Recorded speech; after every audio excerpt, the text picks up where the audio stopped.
Кыргызстан өзүндөгү жаңылыктар менен берүүбүздү улантабыз. Акыркы учурларда Акыйкатчы институтуна соттордун анан судьялардын үстүнөн арыздангандар көбөйүп жатыр. Бул тууралуу Акыйкатчы институтунун отчетунда айтылат. Анын айтымында элдин судьялардын аракетине нааразычылыгы күчөгөн, соттордун аракети же аракетсиздигинен уламбы соттук процесстерди адилеттүү өтүүсүнө жарандардын ишеними төмөндөгөн.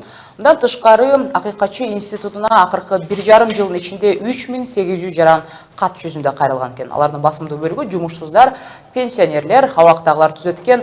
Акыйкатчынын маалымдашынча өлкөдө балдардын эмгегин пайдалануу жана акыркы 1,5 жылдыкта өскөндүгү да байкалган. Ошондой эле аялдардын эмгеги адилетсиз колдонулуп, жумуш берүүчүлөр аялдардын эмгегин аша чаап колдонуп жатканы аныкталган.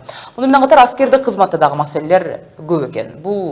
Биз бул көйгөйлөрдү ачыктоо жана кененирээк дагы маалымат үчүн студиябызга Акыйкатчы Кубат Оторбаевдин өзүн чакырган болчубуз. Кубат мырза, кош келипсиз биздин студияга.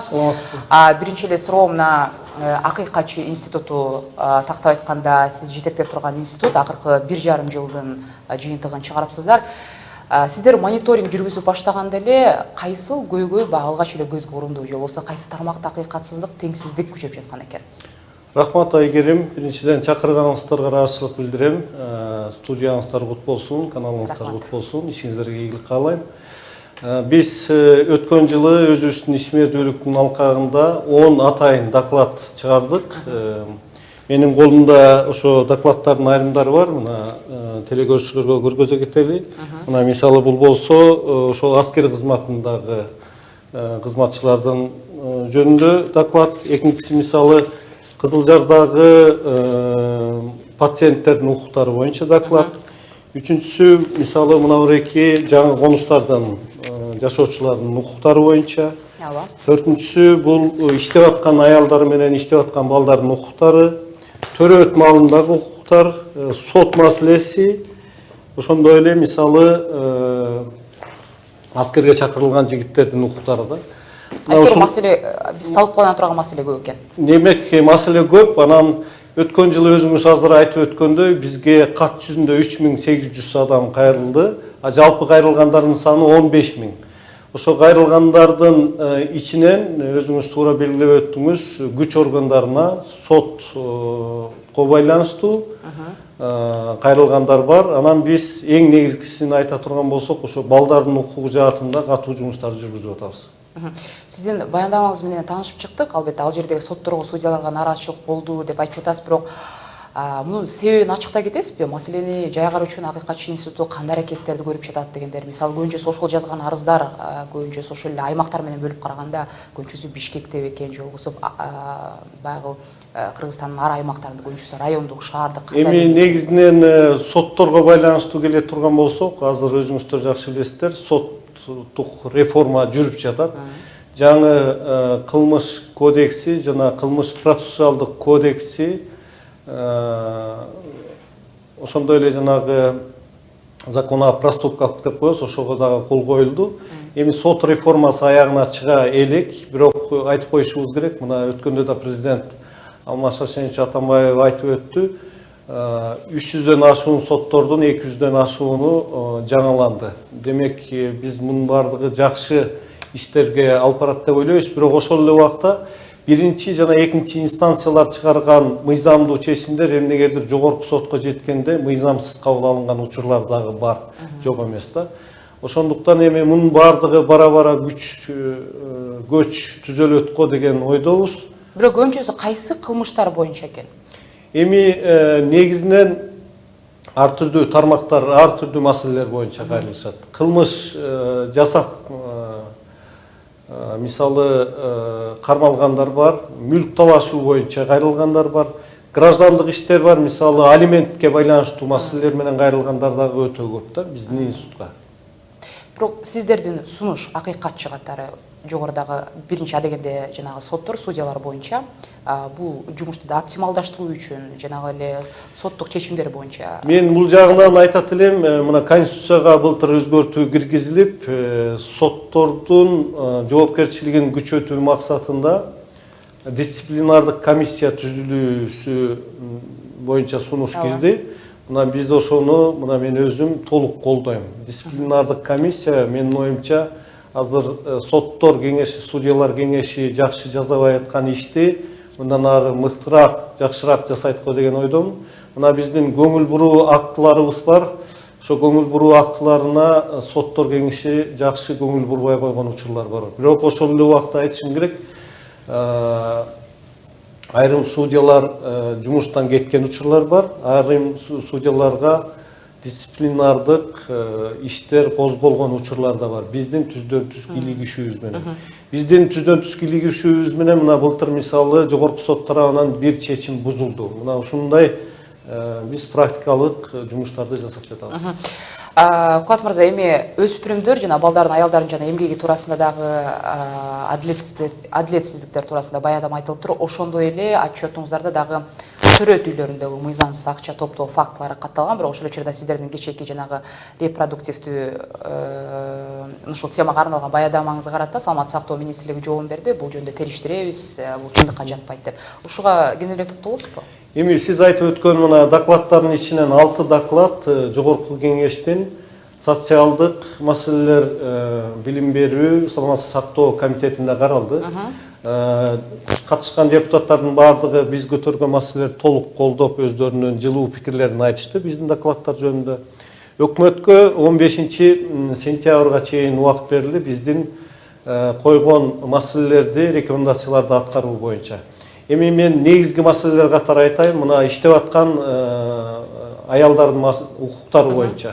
Өзгөчө мына көмүскө экономика деп коебуз. Кыргызстанда көмүскө экономиканын көлөмү 50%га чейин деген маалыматтар бар. Мына тигүү цехтерин биз текшерүү жүргүздүк, мониторинг. Ошол жерде бир топ кемчиликтер аныкталды. Мисалы, келишим түзүлбөйт жазуу жүзүндө, иштеп аткан тигүүчү кыз келиндер менен. Экинчиси эмгек китепчеси толтурулбайт. Үчүнчүсү алар менен контракт түзүүдө жана туруктуу контракт түзүлбөй, аларга мисалы убактылуу контракт түзүлөт, ал болсо жанагы отпускага, эс алууга чыгууга таасирин тийгизет, декреттик отпуска берилбейт. Кыскасы ушундай бир топ маселелер бар. Экинчи чоң кемчилик иштеген, отурган иш орундарындагы түзүлбөгөн шарт.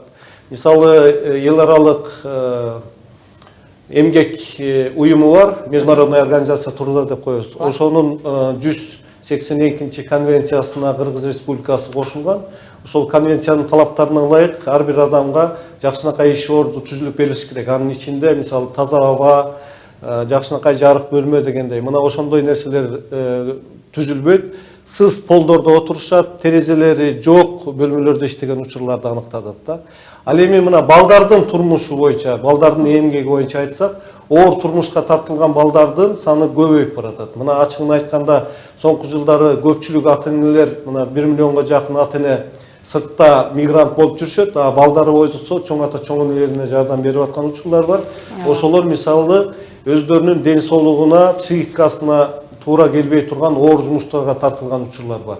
Мына көмүр касып аткан балдар бар, 12, 13, 14 жаштагы. Мына ушундай оор тамекиде иштеп аткан, пахтада иштеп аткан балдар дале болсо бар. Ошондуктан ушул нерсени жоюуну дагы биз көтөрдүк. Дагы бир баяндамаңызда жогоруда көрсөтүп кеткендей, абактагылардын абалы менен дагы таанышып чыгыпсыздар. Бул жакта бул маселе менимче абак түрмөлөрдөгү кыйноолор туурасында маселе. Албетте буга чейин укук коргоочулар тарабынан дагы көп чакырыктар айтылып, ооздуктоо боюнча дагы сунуштар айтылып келе жатат. Бул боюнча сиздердин сунуштар жана конкреттүү түрдө ал жактагы жайларда кайсы фактыларды талдадыңыздар?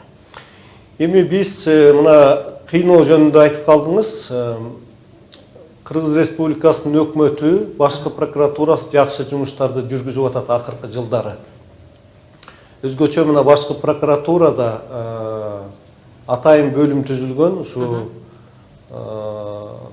кыйноолорго каршы күрөшө турган. Мына ошол бөлүм менен башкы прокуратура менен биргеликте биз андан тышкары кыйноолорго каршы улуттук борбор бар. Ошолор менен бирге биз өткөн жылы 600дөн ашуун күтүүсүз текшерүүлөрдү жүргүздүк. Ошол эле ички иштер органдарынын имараттарында ПОМ деп коебуз. Андан тышкары биздин кызматкерлер мынау абакта жаткан адамдардын укуктарын коргоо боюнча системалуу түрдө жумуштар жасап келатат. Ачыгын айтканда ошол абактардан түшкөн кайрылуу каттар, арыздар бар. Биздин кызматкерлер мына азыр экранда көргөзүлүп аткан СИЗОлорго барып, ошол арыз жазган адамдар менен түздөн түз сүйлөшүп, ошол адамдардын укуктарын коргоп жатышат. Кыйноо фактысы боюнча негизги маселелердин бири азыр ошол доказательная база деп коебуз, далилдей турган документтерди толтурууда кемчиликтер бар. Бирок Саламаттык сактоо министрлиги тарабынан Стамбул протоколу колдонула баштады. Дарыгерлер ошону толтуруш керек, кыйноо болду деген учурда. Анан негизги кемчиликтердин бири катары мына экспертиза кыйноо болдубу жокпу дегенди жүргүзүүдө ошо экспертизанын мөөнөтү өтө көп болуп атат. Мына ошонун мөөнөтүн кыскартышыбыз керек деген ойдомун. Анан эң негизги маселелердин бири бул сотко иши өткөндөн кийин ошо сот тарабынан кыйноого кабылган адамдардын укугу жакшы корголбой атат. Чыныгы кыйнаган адамдар кыйноо деген кылмыш кодексинин беренеси менен соттолбой, кызмат абалынан кыянаттык менен пайдаланды деген берене менен соттолуп калып атат да. Ошондуктан ушул жаатта биз мына 23-июнда 25-июн жалпы бүтүн дүйнө жүзү боюнча кыйноолорго каршы күн. Ошо 23-июнда атайын чоң тегерек үстөлү уюштуралы деп атабыз. Буга эл аралык уюмдардын өкүлдөрү, башкы прокуратура, жогорку сот жана башка тийиштүү органдар катышкан атат. Жакшы экен, дагы ушул эле темага кошумча дагы бир суроо. Буга чейин милиция кызматкерлери тарабынан жанагы кыйноо фактылары боюнча да кылмыш иштери козголгон учурлар бар.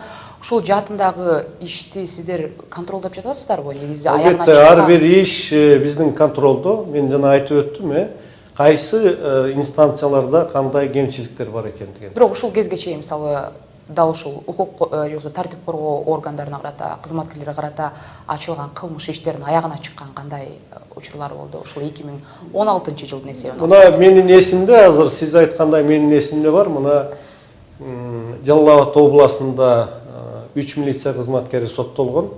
Былтыр Баткен областында 2 кызматкер соттолду. Бул ошо кызматкерлердин соттолуу башташы өтө жакшы көрүнүш. Куат мырза, дагы бир суроо, ушул жанагы дагы бир сунушуңузду окудук.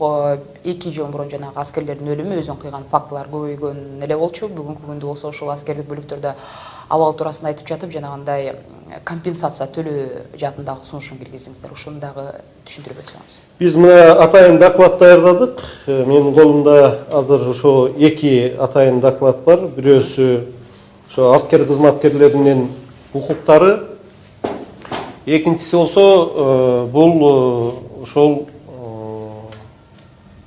аскерге чакырылуучу биздин жигит уландардын укуктары боюнча да. Ушул 2 докладта биз белгиледик. Негизинен акыркы жылдарда президент Алмазбек Шаршенович Атамбаевдин жетекчилиги менен куралдуу күчтөрдө чоң реформалар жасалды.